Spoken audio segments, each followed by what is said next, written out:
eu volto a palavra para mim uma vez mais para falar agora do GT5, que é a e-digital.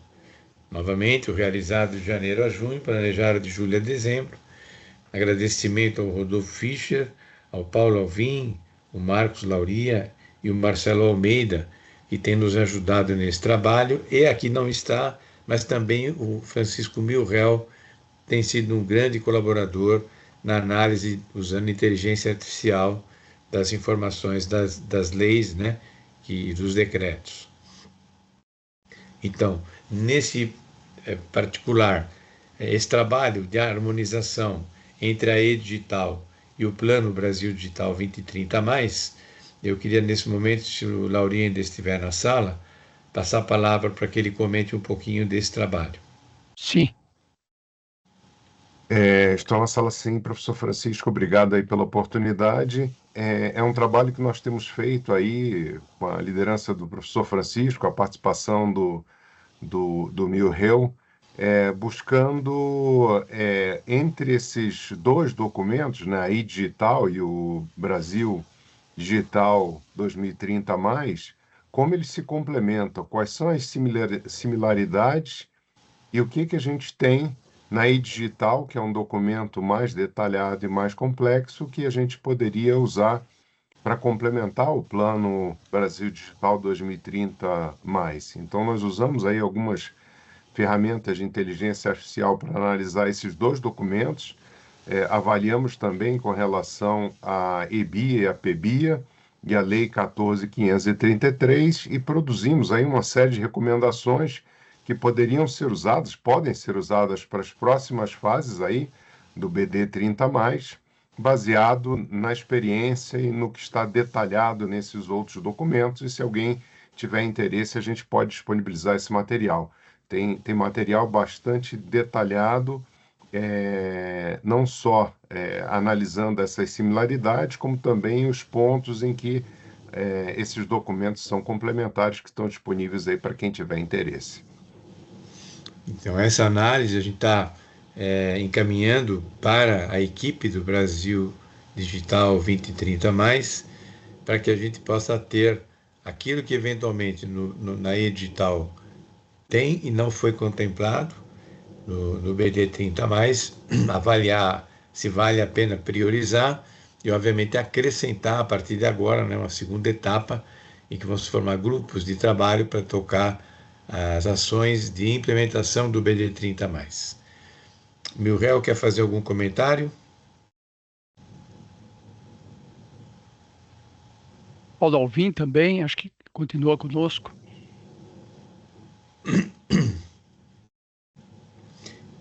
Milrel não, Paulo Alvim? Francisco, é só um comentário que eu acho que essa é uma contribuição muito significativa para quem está na implementação do e-digital, né? Então, acho que é uma contribuição da sociedade civil que é muito bem-vinda. Perfeito. Esse tem sido nossa bandeira, né, Paulo, desde 2020, desde, na verdade, 2018, quando o decreto foi publicado, muitas interações, o próprio Paulo foi uma pessoa que contribuiu bastante ao longo desses anos todos, até com a revisão do ciclo 22-26, que nesse momento está em vigor, e nós estamos procurando garantir que o BD 30 mais, que traz prioridades, não deixe de focar naquilo que seja relevante da e-digital também, né?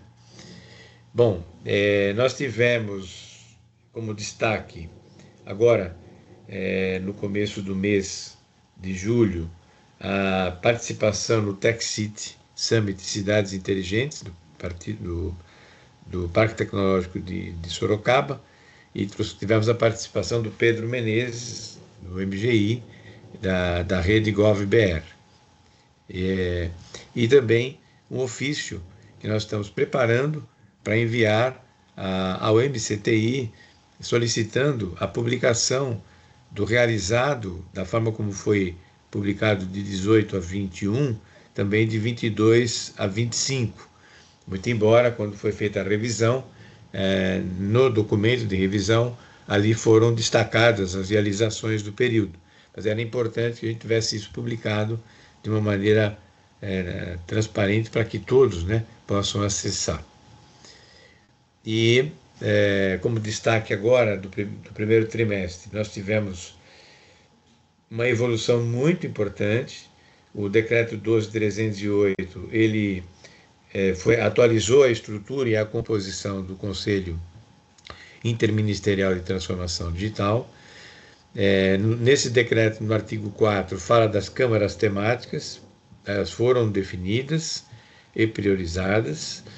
O BD 30+, foi apresentado ao ministro Fernando Haddad, e deve estar agora no prelo para apresentar à presidência da República. Foi também publicado a Resolução 1, que fala do artigo 4º do Comitê Executivo, que é um comitê executivo que conduz os trabalhos do CIT Digital.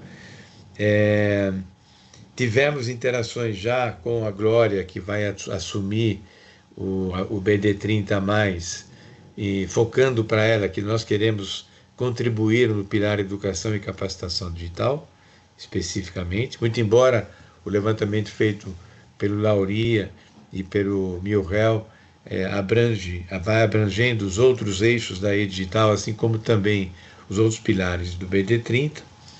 E, obviamente, uma informação de muita importância, agora foi feita a regulamentação e a definição dos nomes do Conselho Consultivo do CIT Digital. Então, hoje nós temos os nomes das pessoas que vão compor esse conselho. Isso para nós é muito importante, porque é por meio desse conselho que a gente vai fazer chegar na executiva, né, do CIT Digital aquilo que seja relevante para a economia, né? Não só o governo olhando, mas também a iniciativa privada, academias, empresas e associações de classe. Aqui talvez o Paulo possa fazer um comentário da importância desse conselho, uma vez que aparentemente ele não foi definido, é a primeira vez, né, Paulo? Sim, Francisco, eu acho que é importante porque eu acho que acendeu a luz verde, né? Eu acho que a gente passa a ter interlocução, diversos atores, e com a definição das pessoas, isso fica muito mais fácil, toda uma negociação, todo um nível de relacionamento para nós. Perfeito, Paulo, muito obrigado.